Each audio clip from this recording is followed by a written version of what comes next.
The day Prince William drew the line, and Meghan's silence broke Harry. At exactly 7:42 a.m., a confidential briefing at Kensington Palace shattered every illusion that the royal feud was merely a family disagreement. According to two senior aides present in the room, Prince William's tone was ice-cold, decisive, and final, the tone of a future king who had stopped negotiating with the past and had begun building the future. His message was short, brutal, and historic. There will be no role for Meghan, Harry, or their children in the Crown's next chapter. Those words, calm, deliberate, spoken in a small oak-paneled strategy room on the second floor, marked the moment the monarchy shifted. But what followed in the next 48 hours revealed an even darker truth. Meghan herself had already stepped away from Harry and their children long before William made his move. And now, for the first time, palace staff, royal correspondents, and investigative photographers are piecing together the timeline. The meeting took place behind closed doors at Kensington Palace, East Wing, Conference Suite 3, a room normally reserved only for major constitutional discussions. Sir Edward Langford, the Crown's senior constitutional advisor, was the first to enter. William followed with Catherine, who carried a thin binder of documents, but spoke to no one. Witnesses say Catherine's expression already signaled the severity of what was coming. According to internal notes, leaked 3 days later, William had spent the previous 6 weeks drafting a new constitutional framework to define the future shape of the monarchy. Catherine served as his strategic anchor, reviewing every clause, legal precedent, and succession detail. William insisted on full authority for the reigning monarch to determine who qualifies as a royal working member. This new power, lawyers later called it the Sovereign Purity Clause, would allow him, upon ascending the throne, to erase individuals from the royal blueprint with a single decree. For Harry, Meghan, Archie, and Lilibet, this was the beginning of the end. One source familiar with the meeting revealed that Catherine delivered a crucial moment of reality. She placed a single photograph on the table. It was taken at the Invictus Anniversary reception in Los Angeles. The image showed Meghan on the red carpet alone. Harry arrived 17 minutes later, confused, glancing around as photographers attacked him with questions like, "Where's Meghan? Why did she walk ahead without you? Did you come separately?" Catherine's point was devastating. Public alignment reflects private truth. And the truth is, she has already left him. Several aides later recalled that silence crushed the room. Now, with hindsight, journalists have begun identifying the signals Meghan left in plain sight. Paparazzi captured Meghan entering a black Escalade at the Four Seasons Beverly Hills alone. Harry exited from a staff entrance 9 minutes later and left in a different vehicle. At the time, PR teams dismissed it as logistical convenience. Now, it looks like the first crack. On 3 March, Archie attended a private indoor sports showcase in Montecito. Meghan was scheduled to appear. She never came. Witnesses say Harry looked lost, embarrassed, and tired of making excuses. One parent said he kept checking his phone. Meghan didn't text back once. During a school visit on 8 March, Meghan again failed to appear. Only Harry attended, visibly anxious, holding a stuffed bunny Lilibet had dropped earlier. Teachers noted Harry apologized for everything, while Meghan did not respond to school communications. Oh? On 14 March, Meghan was spotted at San Vicente Bungalows with 2 Hollywood executives. No Harry, no ring, and no mention of her children. A source who overheard the conversation confirmed she referred to her life as my next chapter, my real chapter. For William and Catherine, this was the final confirmation that the Sussex family was no longer a family at all. Insiders say William had been quietly preparing this move since late 2025. But 2 events accelerated the timeline: the leaking of a draft Netflix pitch by Meghan's team, proposing a documentary about life beyond the crown, Harry's increasing absence from Montecito, with reports of him spending nights at a friend's estate in Santa Barbara. But what truly hardened William's resolve was a humanitarian event at St. George's House, Windsor, on 11 March, where Catherine delivered a speech about restoring stability, responsibility, and authenticity to public service. Her line, now widely quoted, was unmistakably aimed at Meghan. A title is not a shield. Duty is not optional. Service is not a performance. Within hours, Catherine's words trended globally. Within days, William finalized the purge plan. King Charles's response at the meeting was heartbreaking but predictable. According to a senior palace aide, he disagreed emotionally, understood constitutionally, and accepted inevitability. Charles reportedly said, "I cannot save those who do not wish to be part of us." This was the moment the monarchy closed its door on Meghan and, tragically, on Harry too. When Harry learned of William's decision through palace intermediaries, he reportedly asked one question: Did Meghan fight this at all? The reply was devastating. She didn't respond. Harry has not been seen with Meghan or the children in public since 15 March 2025. For the first time, the split is not royal. It's personnel. And for Harry, unbearably lonely. The silence that followed William's declaration wasn't just political. It was personal, historical, and cruelly surgical. By the evening of the 18th of March 2025, the Office of the Prince of Wales issued an official memorandum to the Privy Council. The Duke and Duchess of Sussex, along with their children, were no longer part of the projected royal strategic blueprint. Inside the palace, aides referred to it grimly as the Windsor cleansing. It wasn't vindictive, it was cold clarity. The monarchy, under William and Catherine's future stewardship, had made its choice. No half-in, half-out players. No sentimental ties. No ghosts. As the press speculated furiously, it was Catherine's appearance on March 20 that reset the conversation. At the Commonwealth Cultural Unity Gala at Somerset House, she arrived in a structured navy gown with silver embroidery, subtle nods to strength and discipline. No brooch, no pearls, no nod to legacy, just steel. Her remarks at the event, while brief, were instantly dissected. To serve is not to appear. To protect is not to parade. The future we build must be grounded in truth, not nostalgia. The message to Meghan was unmistakable. You abandoned the institution. We are rebuilding without you.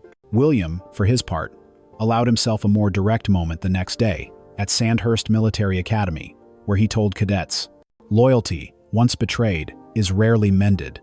Not because we are unforgiving, but because duty cannot be fractured." And in those 18 words, Harry's fate was sealed. In the days that followed, paparazzi agencies began cross-analyzing recent footage, identifying a disturbing pattern between Meghan and Harry. 3 scenes stood out. At the Green Earth Sustainability Awards, Harry arrived late, flustered. Meghan, already on the red carpet, barely turned to acknowledge him. After their appearance, she entered their car alone. Harry, caught in a separate crowd, left on foot 12 minutes later. Photographers noted that only Harry and a nanny were present during Archie's school recital. Meghan was photographed that same hour shopping in Santa Monica with a celebrity stylist. She wore sunglasses indoors. One onlooker noted, "She looked like a woman trying to disappear from a life she didn't choose." On March 15, Lilibet's preschool hosted a family picnic. Meghan was again absent. No message, no substitute. Teachers described Harry as present but detached, scrolling through his phone as if waiting for a rescue text that never came. At the heart of this growing rupture was a confidential deal struck between Meghan and a European streaming platform. Details leaked on March 19 suggest a new docuseries, The Reinvention, was already in development, focusing not on her royal experience, but on her independent journey as a mother, innovator, and global figure. Conspicuously missing from the leaked concept treatments, Harry's name, Archie, and Lilibet. Any mention of the word Sussex. Industry insiders confirmed. Meghan had requested full editorial control, distancing the narrative from toxic royal branding. For William, this was the final proof that the Sussex family brand was no longer a family at all. King Charles, still recovering from multiple skin cancer treatments, was informed of Meghan's project on March 21. He reportedly attempted to contact Harry 5 times. All calls went unanswered. According to courtier sources, Charles expressed heartbreak. "I do not know how to be a father to someone drifting that far." Catherine, ever composed, reportedly comforted the king privately, but advised against another public defense of Harry. "Sometimes mercy is letting go, not holding tighter," she said, according to staff. And in that sentence, Catherine officially became the emotional anchor of the monarchy. As British and American tabloids picked up the pattern, headlines shifted dramatically. "Where is Meghan during her children's milestones?" Daily Mail. "Royal no more. Meghan's solo chapter begins." The Times. "From Duchess to disengaged. Meghan's retreat from family life." New York Post. Social media exploded with clips, overlays, and side-by-side footage showing Harry clinging, while Meghan increasingly vanished. On TikTok, the hashtag number #WhereIsMeghan trended for 3 days straight. By March 22, Harry was spotted alone at a Montecito petrol station, wearing a faded hoodie, sunglasses, and visibly thinner than just a month before.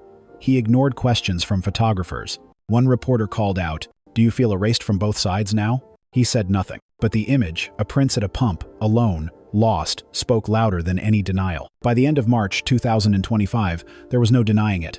Prince Harry was drifting further from every axis that once defined him: his wife, his children, his father, and now, his country. And while headlines debated his emotional state, body language, and future media appearances, a very different story was unfolding in London.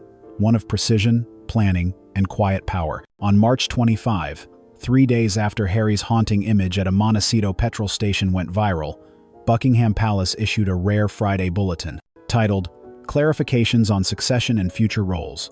The language was carefully sterile. In keeping with long-term modernization plans and the wishes of His Majesty, the royal household affirms that the current line of succession reflects active working royals only. No further reconfigurations are anticipated. All fur. It was a legal dagger executed with silk gloves. Without mentioning names, the document achieved the following. Officially froze Archie and Lilibet's HRH rights from future reactivation.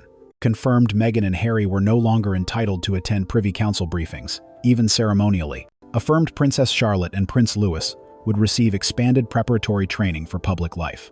But perhaps the most quietly brutal detail was buried in the document's annex, the removal of Frogmore Cottage from any future Sussex claim, marking a full territorial severance. Then came the moment no one saw coming. On March 27, Catherine appeared at St. George's Chapel in Windsor, not for a royal service, but for a closed-door, family and faith symposium on moral leadership and modern monarchy. It was not televised, but excerpts of her 14-minute speech were quickly leaked to friendly media. One line stunned everyone. When duty is distorted into currency and affection becomes leverage, we must return to our foundations, who we are and what we are not. The room reportedly fell silent, because everyone knew who she was talking about. Observers at the event, including clergy, ambassadors, and military spouses, described Catherine as serene but resolved. One attendee reportedly texted her editor, "She's done hiding. This is a queen in rehearsal." Meanwhile, William wasn't resting on symbolism. Behind the scenes, he had already convened what insiders called a shadow cabinet alignment on April 1 at Clarence House, involving advisors from defense, Commonwealth affairs, and charitable coordination. It was not an official cabinet meeting, but it mirrored one. The core agenda? Streamlining royal patronages to phase out inactive representatives, read Harry and Meghan. Strengthening Commonwealth youth diplomacy. Positioning George, Charlotte, and Louis as future envoys. Reassigning 2 security protection slots from the disbanded Sussex household to Princess Anne's expanded engagements. Royal editor Jonathan Ellsworth put it bluntly on Sky News. William has moved from heir to architect. He's drawing blueprints for a monarchy without dead weight. According to reports from Monte Rio Security, Harry made 3 failed attempts to initiate contact with William in the final week of March. One was a direct phone call to Anmer Hall, which reportedly went unanswered. The other 2 came through mutual friends who had once vacationed with both brothers in Balmoral. William's response, relayed through a senior aide, was painfully clear. There is no arrangement. There is no conversation. There is no halfway return. Meanwhile, Catherine remained consistent. New comment, new emotion, new distraction. Instead, she focused on her Unity of Service initiative, which quietly rolled out a new scholarship program on April 3, dedicated to young women in the UK, pursuing careers in diplomacy. For the first time since the Oprah interview of 2021, polling conducted by YouGov on April 4 showed a dramatic shift. 76% of UK respondents supported removing Harry and Meghan from any future royal planning. 62% believed Catherine had shown consistent dignity in the face of repeated attacks. Only 28% viewed Harry as credible in matters concerning royal legacy. Even among Americans aged 30 to 45, traditionally sympathetic to Meghan, the numbers dropped by 14% after the documentary deal leak and her growing absence from family events. Social media, once a stronghold of Sussex defenders, now buzzed with a new phrase, ghosted by Meghan, banished by the crown. On April 6, one final development emerged. The portrait of the Sussex family, which had quietly hung in St. George's reception hall, was removed and replaced with an updated image of William, Catherine, George, Charlotte, and Louis during the Wales 2025 Commonwealth Tour. No ceremony, no press release, just the quiet replacement of a family no longer present with a family fully prepared to lead. The royal world expected defiance. What they got was silence. Not from Buckingham Palace, but from Meghan Markle herself. As the consequences of William and Catherine's ultimatum rippled across media, Meghan remained unusually absent. No statements, no social media posts, no paparazzi shots, not even a leak. And to royal observers, that was the story. Between April 2 and April 14, paparazzi trackers from Backgrid UK and Pacific Coast News confirmed something unsettling. Meghan had not been seen in Montecito or Los Angeles for 12 consecutive days, an unprecedented gap for someone once dubbed the most photographed woman in California. Her usual coffee runs, dog walks, and Archewell Foundation errands had disappeared. Even her private security team, often spotted idling near their Montecito home, was reportedly reassigned to new posts in Los Angeles. Then came the first leak from within the Sussex circle. A former Archewell advisor anonymously told The Times on April 15, "She's distancing, not just from the firm, from the family she created." On April 7, a tip surfaced from a concierge at the San Ysidro Ranch, a luxury resort nestled in Santa Barbara's hills. A woman matching Meghan's profile had checked in under a pseudonym, alone, without children or staff. What triggered alarms wasn't her presence, it was her luggage tag, accidentally revealed during a valet handoff. It read, "M. Mountbatten, Europe itinerary pending." By April 10, tabloids had pieced it together. Meghan was preparing a solo move either to Europe or a global brand, pivot away from royal narrative entirely. The woman who once claimed the royal family needed her more than she needed them had, it seemed, decided to test that theory. Meanwhile, Archie and Lilibet were left in the care of two nannies, both of whom were later spotted on April 9 at a Malibu daycare center and again on April 12 inches, Ojai, suggesting the children were being shielded from cameras, but not from separation. More troubling, according to body language analyst Freya King, was Harry's demeanor when seen shopping solo in Santa Barbara on April 11. He wasn't just distracted, he looked like a man who'd just been left behind. The theme of the event? Children abandoned by circumstance but restored through care. She didn't mention Meghan.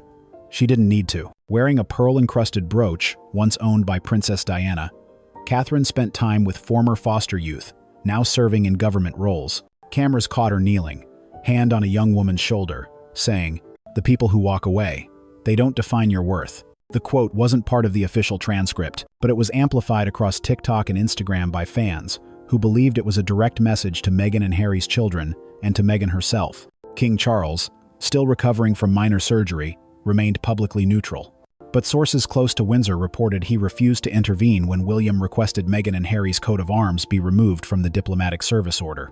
Even more symbolic, Charles declined to meet Harry during his brief April 16 London stopover, citing scheduling conflicts. Royal insiders weren't fooled. "This wasn't about calendars," said one courtier. "This was about consequences." On April 17, trademark filings revealed Meghan's team had applied for a new business entity called M Vision Global, notably separate from Archewell, and entirely in her name only. The description? Luxury communications and strategy, consulting, women-led leadership platforms, and lifestyle collaborations. It was a corporate divorce in slow motion. No mention of Harry, no mention of Sussex, just Meghan again. Media outlets, once sympathetic to Meghan, began recalibrating. In an op-ed for The Guardian, columnist Zara Lowe wrote, "When Meghan called out the monarchy, she was praised. When she walks out on her own family, are we still applauding?" Public sentiment followed. A Daily Mail poll published April 18 showed 79% of UK respondents now believe Meghan has emotionally severed ties with Harry. 67% think Harry should return to the UK permanently, even if it means doing so alone. Support for Catherine as most admired royal woman hit an all-time high of 83%. By April 19, the line had been drawn. Catherine was symbolizing resilience. William was orchestrating structural change. Harry was adrift, alone in name and purpose. Meghan? Gone without a goodbye. If there was ever doubt about Meghan Markle's growing emotional and physical distance from Prince Harry, it evaporated on the evening of April 20, when audio of a private call between Meghan and her legal team was leaked to the press. In the 47-second clip published by The Telegraph's investigative team and authenticated by two former aides, Meghan is heard saying, "I've made peace with the separation. He's not aligned anymore with my goals, with the brand, or with what I see next." The room fell silent. According to journalists present at the leak's press briefing, the reaction wasn't just political, it was visceral. The call's tone was cold, calculated, absent of the warmth or struggle one might expect in such a private moment. The woman who once told Oprah Winfrey that she had finally found family now described that same family, her husband and children, as misaligned assets. On April 22, Prince Harry appeared at a tech roundtable in Silicon Valley, representing one of Archewell's wellness partners.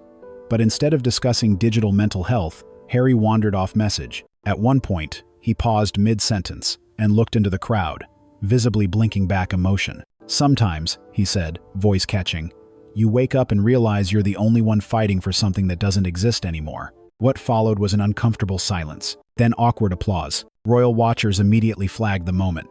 His wedding ring, once worn with pride, was missing. Instead, a plain gold band adorned his other hand, reportedly gifted by Princess Diana's former butler Paul Burrell to provide comfort. Hours later, Page 6 confirmed Harry was staying alone at a rented compound in Big Sur, nearly 4 hours away from Montecito. The next blow came quietly.